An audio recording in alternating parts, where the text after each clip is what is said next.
Hey guys, my name is Val Harold with 5 Star Technology Solutions. And at 5 Star, we believe that teachers should play an active role in the evaluation process. So today I want to work with teachers to show them what they have the ability to do within Pivot as they launch into fall 2018. Today I'm going to utilize our demo site, indemo.5-starpivot.com, to show you what tools teachers have available when it comes to their evaluation process. If you want to practice, I certainly encourage you to also utilize our demo site, indemo.5-starpivot.com, because that's what it's there for. We like evaluators and teachers alike to utilize this demo site to practice before they feel like they can go live within their own site. So I'm going to log in as a teacher. Go to my evaluations tab where you see I have several different options. Again, what you utilize at your district is really going to be dependent upon what your district requires you to complete as part of your evaluation process. Pivot does allow you, which you'll see today, to complete a self-assessment, submit an SLO, create and submit a growth plan, and also submit documentation into the system. Again, which pieces you utilize and you take advantage of are really dependent upon what your district and your evaluator asks of you. First, I'm going to launch you into your self-assessment. As you see by selecting my evaluations, I was launched into what we call our dashboard for the year. Now, this school year serves as a filter for data that you have already started or saved for this school year. So if you don't have any observations that your evaluator has begun for you, or if you have not started any self-assessments, your school year likely is defaulted to 17-18 or a previous year. So don't be alarmed if your school year does not say 18-19. Once an observation is completed for you and or you start your self-assessment, your school year will adjust accordingly. You'll see down here that I've started several self-assessments already. Those with the eyeball icon are self-assessments that I have already finalized. These also are now viewable to my evaluator. Those with the edit icon are self-assessments that I started but have just saved so that I can revisit and edit later. These are currently not available for my evaluator to view. Today I'm going to go ahead and launch into a new self-assessment, carefully selecting my rubric. I would recommend that you use the rubric that your evaluator will be using for you. By default, you can go ahead and select all domains. This basically means that when you do your coding to your evidence, you have the ability to code to all domains and the competencies tied to all domains. Or if you want to be very focused for this particular self-observation and only focus on one of the domains and the competencies tied to that domain, you can choose just one or two. For today, I'm going to choose 3. And again, make sure you're on the right school year. Begin. It's going to launch you to your Rate Competency tab. However, we really want to just start on our Collect Evidence. So let's bump over to that tab. Here are going to be any notes, maybe lesson plan details, student outcomes, student interactions, any actions that you have performed, anything that you feel is going to be relevant for the purpose of your self-assessment. Maybe you recorded a video of one of your lessons that you want to include. So if you have that video saved on your device, you can go ahead and simply find it and bring it in. Or maybe you want to load in a couple pictures of student work.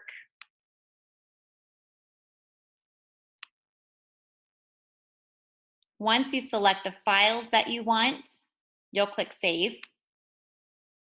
Now notice that it's going to save each of these files as one full piece of evidence. That may or may not be okay, depending on what you have chosen to bring in. So for instance, if these were all pieces tied to my lesson plan, or maybe each of these was an example of student work, then that's okay because I'm probably going to code them similarly. However, if I wanted to bring in a video, or maybe there's a specific, maybe a rubric that I'm utilizing to judge the student work that I know I'm going to code differently, I'm probably going to want to create a separate piece of evidence for that. And to do that, I just select one document or video or file and hit save. So again, you can save and return at any point in time. So some districts, depending on kind of what their requirements are or expectations are, will allow teachers to self-assess themselves for a matter of weeks. If that's the case, you'll likely be saving and returning, utilizing that edit icon to go back in and make updates as those weeks progress and as you continue to observe yourself. If you're in a situation where you're only observing one assessment or one plan or one day of instruction or even just one activity, then you can maybe bump over to your code evidence tab when you're ready. To code, it's as simple as selecting the piece of evidence, which will generate or bring in our rubric, viewing that evidence, critically thinking about what that evidence is showcasing, and then tying it to the relevant competencies. And here, of course, again, you want to make just an objective decision or an objective judgment as to whether or not you feel like this piece of evidence demonstrates that competency in a highly effective, improvement necessary, or ineffective manner. And really, I would say that a huge goal of a self-assessment is to help you determine areas of strength and weakness. So you really do want to be honest with yourself here when you are rating and coding these pieces of individual evidence. Now, I am going to intentionally take this piece of evidence and I'm going to tie it to 2.7. I'm going to say that's a really effective example of maximizing instructional time. But then maybe this piece of evidence down below also relates to 2.7, but I don't feel like it's as strong. So I'm going to go ahead and give it improvement necessary. I'm going to do that for a couple other indicators here, competencies.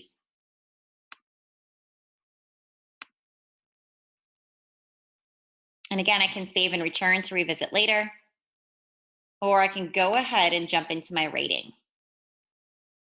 So you'll see that for each indicator, we'll have the evidence, if there was any evidence, that I had coded to that indicator, along with when I was doing my coding, where I felt that rating lied. So I'm going to maybe utilize this. I'm going to take these evidence notes, this rating, and I'm going to allow it to feed into my overall rating of that competency. Here I have no evidence found. That simply means that I did not tie or code any of my evidence to that indicator. So I might leave it blank, and that's fine. Or maybe if I know this was something that I should have really had, I can either go back to my collect evidence tab and add it in. Or if I just know I didn't do it, then I want to be honest with myself and I'm going to just give myself an ineffective or improvement necessary because I need to include this moving forward. I can just filter through these by hitting next.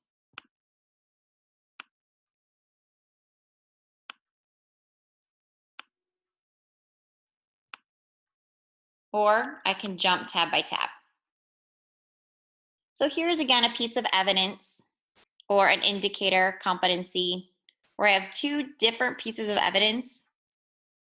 I felt like one piece of evidence required some improvement. The other one was effective.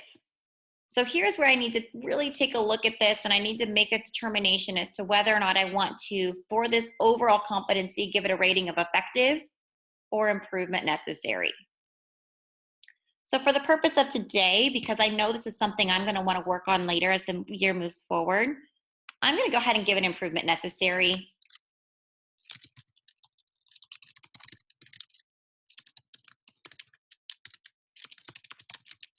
And because I know I'm going to want to continue to strive for more examples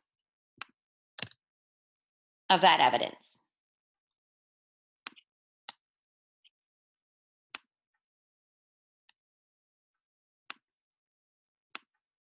So you'll go through and you'll complete this improvement necessary, because I have 2 pieces of evidence here that I actually tied to improvement necessary and only 1 effective. I can comment or I can leave blank.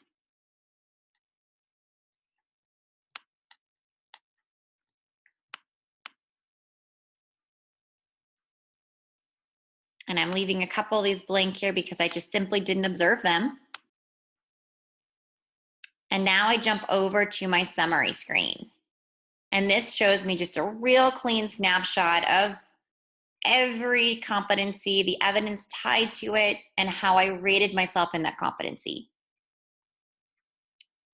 So I may choose to print this out so that I can have it with me as I set my growth plan or my SLOs. Or maybe I go ahead, save and return for later, or I can finalize. Now, once I finalize this, again, my evaluator will be able to see it. If you're a district that requires SLOs, we have the ability for you to set that within your system. And what's awesome is once you do set this and it is approved by your evaluator within Pivot, it will also automatically be pulled over into your summative evaluation. So it saves you a lot of paperwork being passed back and forth and hopefully some time. Again, your filter serves for whatever data you currently have in the system. So if you don't have anything in the system yet for 18-19, so you haven't set your SLO yet or started one form, then it'll probably say a previous year. Once you set your SLO and you choose the proper school year, it will default to the current school year. Now you do need to fill out each of these areas. And again, we encourage you to heed the requirements and expectations of your district when you're filling these out. You can choose from an assessment from our drop-down here. Maybe you choose another. If clients, perhaps you're utilizing a benchmark that we have within Pivot to help feed your SLO. And then, of course, again, you want to make sure that you are following your district's guidelines for completion of SLOs as you complete the next steps. Again, you can set your class objective and your targeted objective within our system. Again, you can save and finish later to continue editing, or you can save and request approval. Now, before you do that, you'll see that you do have to have each of these areas completed before you can submit for approval. Once you've submitted, you'll see on your SLO dashboard those that have been approved, or if they're in pending approval status. So again, if you saved and submitted for approval, it will remain in pending approval status until your evaluator either approves it, in which case it will change to approved, or requests a revision. If your evaluator requests that you revise your SLO, it will appear here on your dashboard with the status of revision requested, and you'll be allowed to edit that SLO according to your evaluator's comments.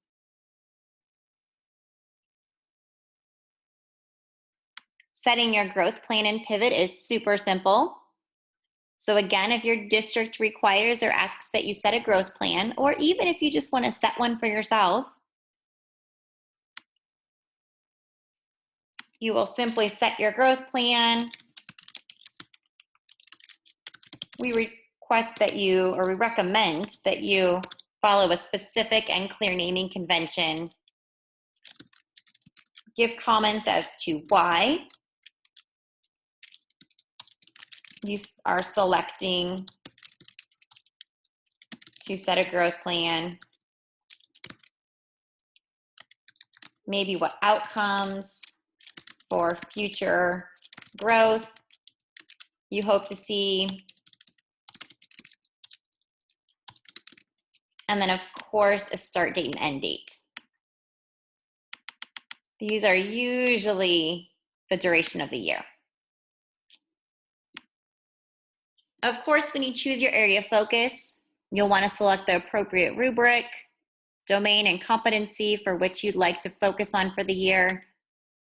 And they've likely, if you've completed a self-assessment, your areas of focus are likely those in which you were improvement necessary or ineffective. Or if you didn't have any of those, maybe you want to jump from effective to highly effective.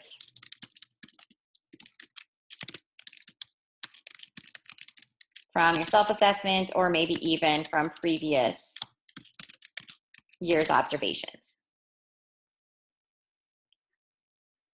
Now you can always add another. So if you are with a district that likes that you have at least one area of focus,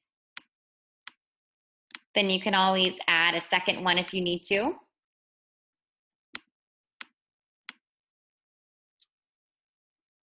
And then if you do add more than one, it's highly recommended that maybe you add 2 different goals, because you may need to set 2 different goals to make sure you're hitting these 2 different areas. Now your goal start and end dates are, again, those are going to be subjective. Those will be entirely up to you. Many teachers like to give themselves maybe the first quarter to complete a goal. Others, maybe it's a goal they know are going to take the full year, or maybe 1 semester.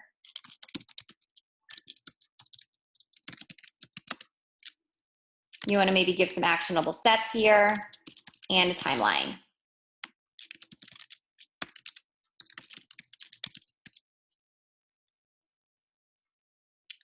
And then of course, when you're completed, each area that needs to be completed, you can save and request approval.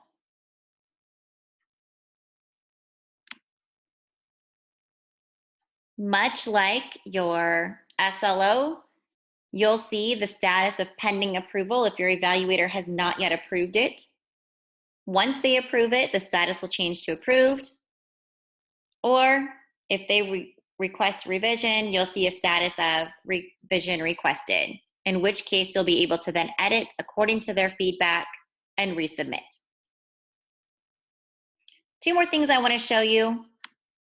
One, as you saw earlier, you had the ability to submit a document via your self-assessment. Or if you want documents to appear for your evaluator when they go to observe you in your classroom, you can submit documents here.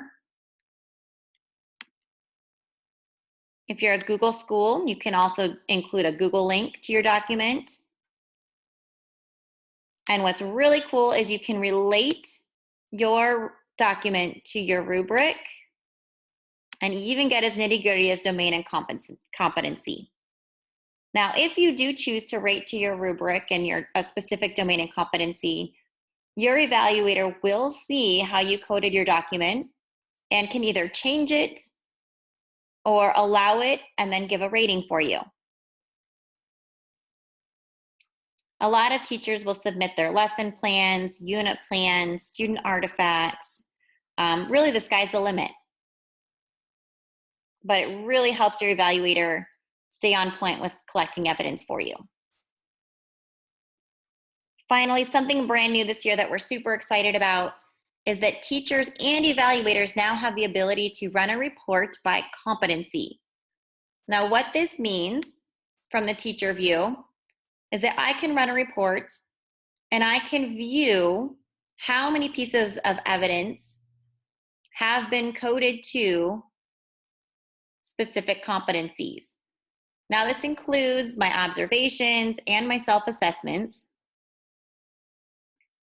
But this is helpful because if maybe towards March, I run this report and I'm seeing that I still only have one piece of evidence tied to clearly communicating content knowledge to my students. And I know that that's probably a pretty critical standard that my evaluator is looking to evaluate me on. I might want to go ahead and submit more evidence into the system, maybe load some more documents into the system, revisit my own plans to make sure that I am doing this, or maybe even have a conversation with my evaluator to help determine maybe what area of professional development I might need for this, or even have a conversation with him about maybe why he or she hasn't seen this yet in my classroom.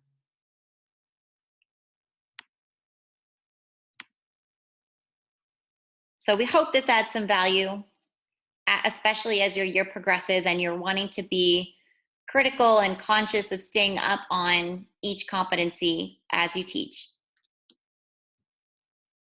Well, that concludes our 15-20-minute session today. Hopefully this helps you get started with your staff evaluation process for the fall of 2018. Of course, you can always reach our help desk by selecting this question mark icon within your Pivot site,